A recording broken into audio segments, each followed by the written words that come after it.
Bangla academy সাহিত্য পুরস্কার 2025-এর জন্য ঘোষণা করা হয়েছে 9 জনের নাম। বিকেলে এক বিজ্ঞপ্তিতে এই তালিকা প্রকাশ করে একাডেমির জনসংযোগ বিভাগ। এবার কবিতায় মোহন রায়হান, কথাসাহিত্যে নাসিমা আনিস, প্রবন্ধ গদ্যে সৈয়দ আজিজুল হক, শিশু সাহিত্যে হাসান হাফিজ, অনুবাদে আলী আহমদ, গবেষণায় মুস্তফা মজিদ ও ইসরায়েল খান, বিজ্ঞানে ফারসিম মান্নান মোহাম্মদী এবং মুক্তিযুদ্ধ বিষয়ে মইদুল হাসান পুরস্কার পাচ্ছেন। বৃহস্পতিবার অমর একুশে বইমেলার উদ্বোধন অনুষ্ঠানে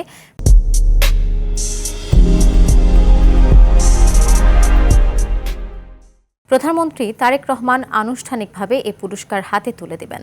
উল্লেখ্য, ২৬ ফেব্রুয়ারি থেকে শুরু হওয়া অমর একুশে বইমেলা এবার চলবে ১৫ই মার্চ পর্যন্ত। এবারের বইমেলায় অংশগ্রহণকারী প্রকাশনা প্রতিষ্ঠানগুলোর স্টল ভাড়া সম্পূর্ণ মওকুফ করেছে সরকার।